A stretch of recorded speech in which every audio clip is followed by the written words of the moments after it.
Oke, baik. Assalamualaikum warahmatullahi wabarakatuh. Waalaikumsalam warahmatullahi wabarakatuh. Halo, selamat siang semua. Iya.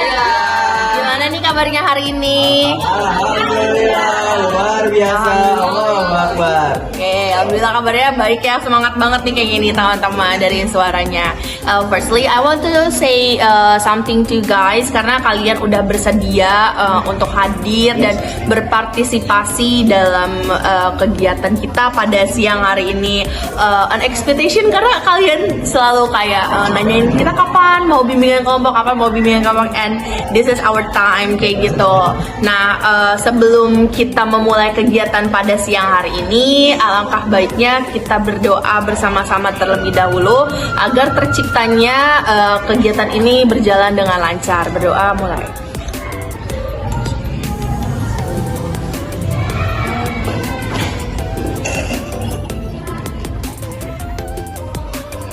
Oke, berdoa selesai. Nah, jadi di sini kalian udah tahu belum sih apa sih bimbingan kelompok itu? Oke, nah karena kalian belum tahu, di sini saya jelasin sedikit ya. Apa sih bimbingan kelompok itu?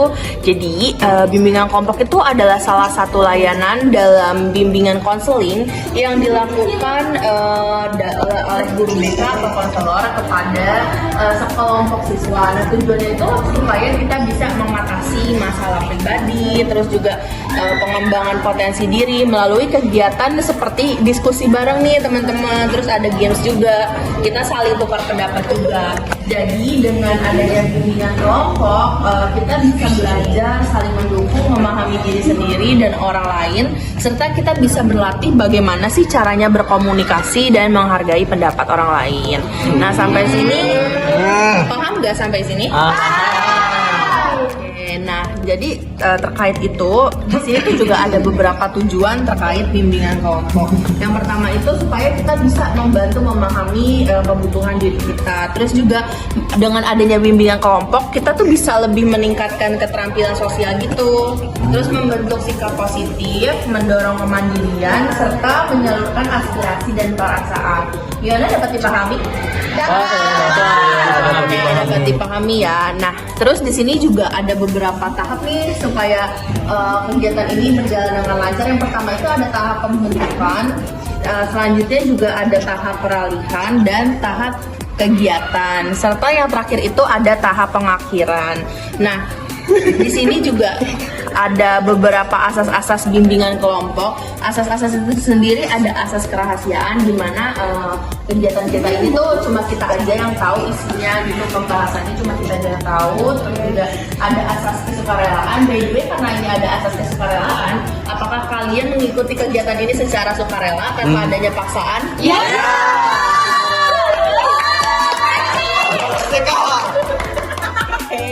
Nah, selanjutnya juga ada asas kenormatifan. Jadi segala bentuk kegiatan ini itu tuh kita tuh harus saling menghargai antara satu sama lain gitu. Apakah bisa dipahami? Bisa. Nah, oke. Sebelumnya kan kita belum perkenalan ya guys ya. Gimana kalau kita perkenalan dulu dari saya, terus lanjut ke sisi sebelah kanan saya, berputar hingga ke sisi yang paling kiri saya.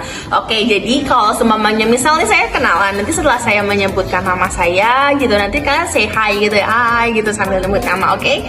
Tujuannya supaya kita bisa kenal nih, saling kenal antara satu dengan yang lain. Oke, hai semua. Sebelumnya perkenalkan, nama aku Rani. Di sini saya sebagai pemimpin kelompok. Hai. Oke, boleh dilanjut. Halo teman-teman, nama aku Kansa. Hai, nama aku Farah. Hai, nama aku Fadia. Hai, nama aku Faliha. Halo, nama aku Zivana. Halo semua, nama aku Diana. Halo semuanya, nama aku Balkis. Halo semuanya, nama aku Banyu. Halo semuanya, nama aku Satria. Halo semuanya, nama aku Aikal. Nah, oke. Nah, teman-teman gimana nih? Udah saling kenal belum sama yang satu sama lain? Nah, kalau belum, siapa yang belum kenal? Udah semua, oke ya. Jadi udah kenal semua ya, oke. Ice breaking terlebih dahulu. Oke, jadi kita ice breakingnya tepuk pagi, siang, malam. Kalau saya bilang tepuk pagi sekali, tepuk siang 2 kali, tepuk malam tidak tepuk. Oke? Ya. Tepuk pagi, tepuk pagi, tepuk siang, tepuk pagi, tepuk malam. Oke, sekali lagi? Boleh ya, sekali lagi ya. Kita coba latih fokus ya. Tepuk malam. Oke, sekali lagi di sekelas, oke? Tepuk siang, tepuk pagi, tepuk malam. Oke, gimana untuk semuanya? Nah, oke teman-teman, gimana nih? Apakah teman-teman udah siap untuk ikut kegiatan bimbingan kelompok kita pada siang hari ini? Siap. Oke, baik. Nah, kalau teman-teman udah siap nih, di sini saya mau ngasih tahu kalau bimbingan kelompok itu tuh sebenarnya tuh ada berbagai macam topik pembahasannya loh. Ada yang ngebahas tentang bullying, ada yang ngebahas tentang insecure, ada yang membahas tentang kayak gimana sih caranya kita tuh biar bisa meningkatkan rasa percaya diri. Tapi berdasarkan hasil diskusi kita, jadi di sini kita akan membahas tentang bagaimana sih caranya kita menyelesaikan konflik. Iya, gimana? Oke, bisa dipahami? Bisa. Oke. Nah, oke. Jadi di sini izinkan saya untuk menjelaskan kembali terkait apa sih kegiatan bimbingan kelompok itu. Nah, teman-teman, terkait ngebahas tentang bagaimana cara penyelesaian konflik, teman-teman tahu nggak sih apa sih konflik itu? Aku. Oke. Perkenalkan, nama saya Faliha. Saya ingin menjawab pertanyaan dari Ibu Rani. Jadi menurut saya itu konflik itu adalah suatu pertengkaran gitu. Oke, jadi menurut Faliha itu konflik itu adalah suatu pertengkaran ya. Oke, give applause untuk Faliha. Oke, dari teman-teman yang lain gimana? Ada yang mau jawab juga? Oke, silakan. Nama saya Satria, saya ingin menjawab pertanyaan dari Bu Rani. Jadi konflik itu menurut saya permasalahan karena perbedaan pendapat atau argumen. Jadi menurut Satria, konflik itu adalah permasalahan berupa perbedaan argumen ya. Oke, baik, ada lagi mungkin dari yang lain? Oke, sudah cukup? Nah, teman-teman, jadi pengertian konflik itu sendiri, jadi konflik itu suatu proses sosial di mana seseorang itu berusaha untuk memenuhi tujuan dari masing-masing dengan cara menentang pihak lain, disertai ancaman atau kekerasan. Nah, sementara itu konflik juga merupakan bentuk interaksi sosial loh, teman-teman. Jadi kayak apa ya? Kayak ketika kita terdapat perbedaan pandangan, terus kepentingan, terus juga tujuan kita antara individu dengan individu yang lain itu berbeda, maka menimbulkan ketegangan dan pertentangan. Nah, sama yang terakhir, menambahkan juga kalau konflik itu merupakan proses yang dimulai ketika pihak merasakan bahwa pihak lain itu kayak ngerasa nggak kayak ngerasa telah dipengaruhi atau akan mempengaruhi sesuatu yang menjadi kepentingan atau nilai-nilainya secara negatif kayak gitu. Gimana teman-teman, bisa dipahami nggak? Bisa. Oke, teman-teman. Nah, menurut teman-teman sendiri, apa sih yang menjadi faktor terjadinya konflik? Menurut teman-teman apa? Aku Zivana, aku mau jawab pertanyaan dari Karani. Nah, menurut aku salah satu faktornya itu adalah egois. Jadi salah satu pihak itu ada yang terlalu membela pendapat dia, jadi nggak mau ngalah deh gitu, terlalu egois. Oke, baik. Nah, menurut Zivana, salah satu faktor yang menyebabkan terjadinya konflik itu adalah egois, dimana si individu itu nggak mau ngalah gitu ya. Pokoknya pendapat dia harus diutamakan, kurang lebih kayak gitu, benar? Oke, give applause untuk Zivana.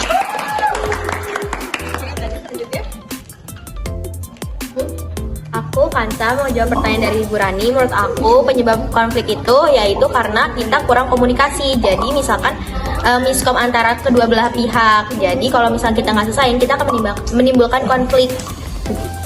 Oke, baik. Nah, menurut Kansa, konflik itu tuh kurangnya komunikasi ya antara dua belah pihak gitu. Makanya jadi kesannya kayak komunikasi satu arah dan itu tuh menimbulkan konflik. Oke, give applause untuk Kansa. Ini selanjutnya siapa yang mau jawab? Banyu.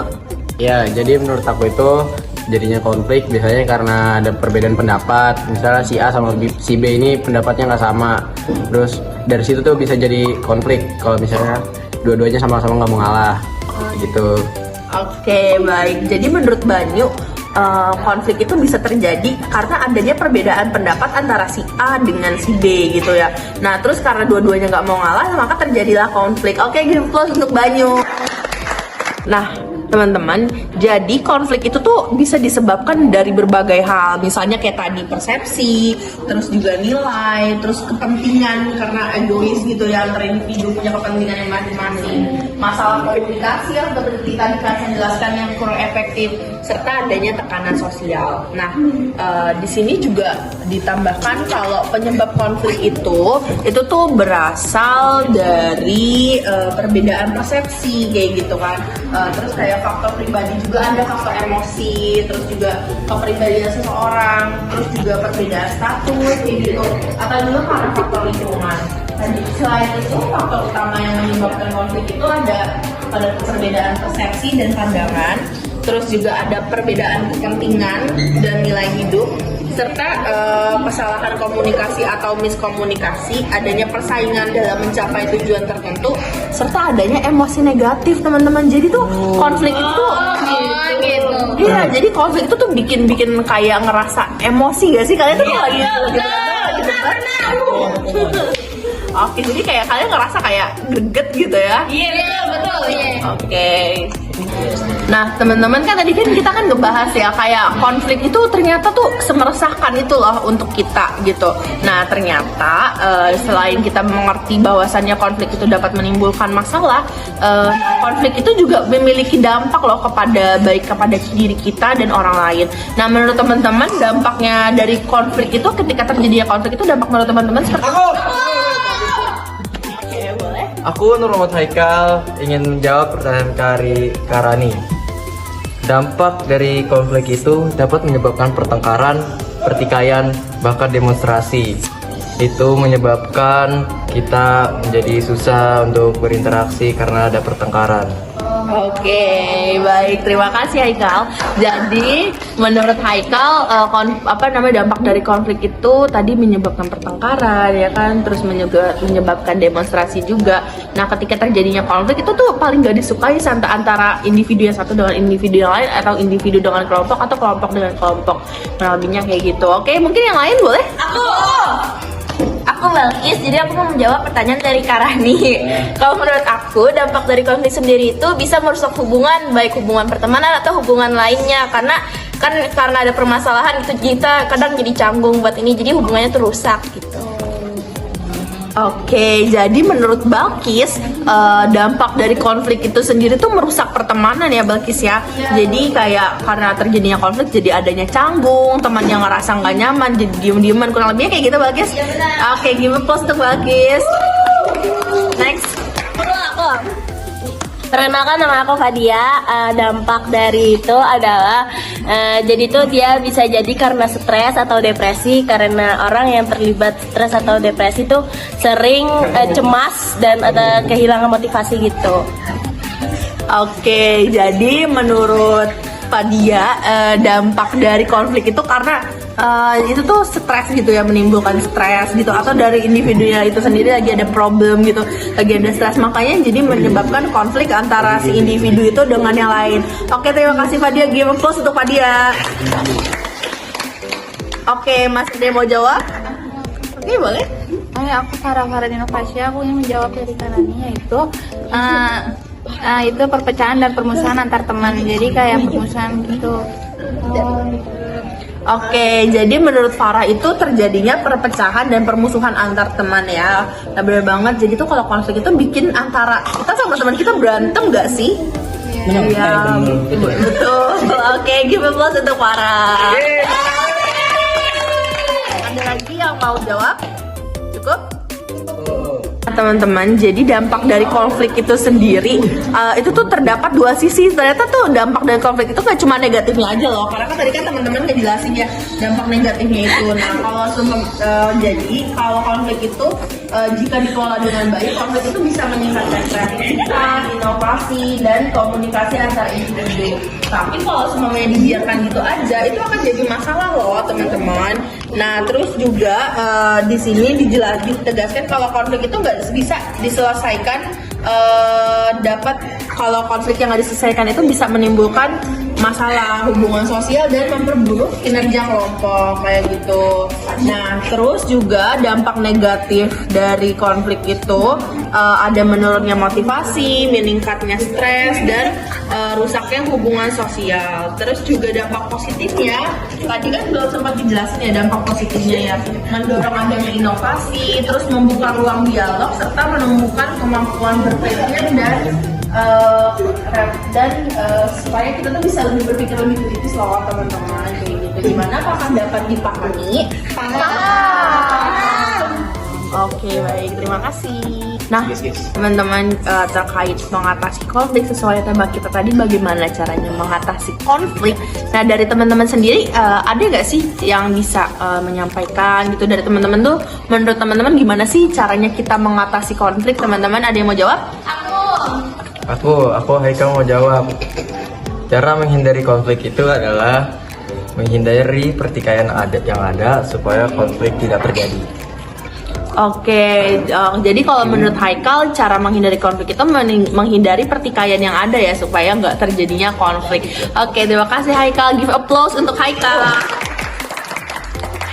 Siapa yang mau jawab? Aku. Kalau dari aku, perkenalkan nama aku Diana Arasati. Aku mau jawab pertanyaan dari Burani. Iya, Burani. Jadi kalau dari aku, sarannya itu kita harus membicarakan secara terbuka sambil kita bersama-sama memperbaiki permasalahan yang sebelumnya terjadi dengan solusi yang lebih baik.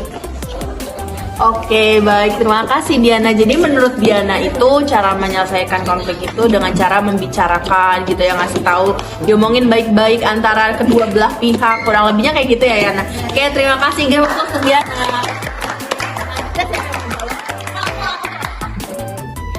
Perkenalkan, aku Fadia. Jadi menurut aku cara mengatasi konflik itu kita bisa bermusyawarah, kita ngumpul, kita cari jalan tengahnya gimana nih yang baiknya buat kedepannya gitu. Oke, baik, terima kasih Fadia. Jadi menurut Fadia itu kayak kita tuh cari gitu, kita kumpul, kita cari jalan tengahnya gimana nih supaya masalah ini tuh dapat terselesaikan. Betul Fadia, demikian? Ya. Oke, baik, terima kasih. Give applause untuk Fadia. Nah, oke, terkait cara mengatasi konflik, teman-teman. Nah, cara efektif untuk mengatasi konflik itu adalah dengan meningkatkan kemampuan komunikasi kita. Terus juga kita tuh harus memiliki rasa empati serta kita bisa mengendalikan emosi. Nah, terus juga untuk terus juga kita tuh kayak harus bisa menentukan kayak feedback gitu, kayak apa sih menjadi fokus dari konflik ini. Kita tuh harus mencari kayak titik penyelesaiannya. Nah, beberapa langkah lainnya itu, yang pertama kita harus bisa mengendalikan emosi. Terus kita juga harus identifikasi dulu nih apa sih akar masalahnya, apa sih yang menyebabkan hal itu terjadi. Terus juga ngedengerin secara aktif. Jadi kita nggak dengerin satu orang aja, tapi kita juga harus dengerin dari pihak yang lain. Kita juga perlu musyawarah. Dan kita juga perlu mengembangkan komunikasi secara terbuka, dan yang terakhir itu kita tuh harus mengevaluasi gitu supaya konfliknya itu nggak terulang lagi. Gimana teman-teman, apa bisa dipahami? Paham. Oke, terima kasih teman-teman. Oke teman-teman, jadi di sini saya ingin meminta teman-teman untuk berkomitmen gitu. Dimana komitmen ini teman-teman tuh kayak mungkin bisa dibilang kayak semacam saya berkomitmen atau saya berjanji bahwa saya ketika Nah, gimana nih teman-teman? Teman-teman udah siap belum sih untuk ikut kegiatan bimbingan kelompok pada siang hari ini? Siap. Oke, nah kalau teman-teman udah siap, di sini nih saya ingin menyampaikan beberapa hal sama teman-teman. Nah, kan kita kan mau ngebahas tentang bimbingan kelompok ya teman-teman ya. Seperti yang tadi sudah dijelaskan terkait asas-asasnya, terkait bagaimana tata pelaksanaannya. Nah, bimbingan kelompok itu memberikan kayak sebuah materi gitu. Kayak kita mau ngebahas materi tentang apa? Misal tentang bullying kah, tentang narkoba kah. Tapi pada siang hari ini kita akan membahas tentang tips atau cara bagaimana sih caranya menyelesaikan konflik. Nah, kenapa itu penting teman-teman? Karena berdasarkan hasil kesepakatan teman-teman juga. Jadi kita setelah berunding pada pekan lalu ya kan, kita membahas jika kita itu sering di kelas itu sering mengalami konflik ya antara teman yang satu dengan teman yang lain. Nah, mungkin dengan adanya sharing dari teman-teman, jadi bisa lebih tahu nih gimana sih caranya nyelesain konflik dan gimana caranya teman-teman nanti mungkin mengimplementasikannya atau kayak ngelakuin itu dalam kehidupan sehari teman-teman. Gimana teman-teman, bisa dipahami? Ya. Oke, assalamualaikum warahmatullahi wabarakatuh. Waalaikumsalam warahmatullahi wabarakatuh. Hai semua. Hai. Kabarnya siang hari ini? Alhamdulillah baik ya. Ya, teman-teman gimana nih habis pulang sekolah? Capek nggak? Capek ya pasti ya. By the way, di sini saya mau mengucapkan terima kasih sama teman-teman yang udah berpartisipasi untuk mengikuti kegiatan kita pada siang hari ini. By the way, teman-teman ada yang tahu nggak sih kita mau ngapain? Bimbingan kelompok. Betul banget. Jadi siang hari ini kita itu mau melaksanakan bimbingan kelompok. Nah, tetapi sebelum kita memulai kegiatan pada siang hari ini, alangkah baiknya kita berdoa dulu menurut agama dan kepercayaan masing-masing. Berdoa mulai.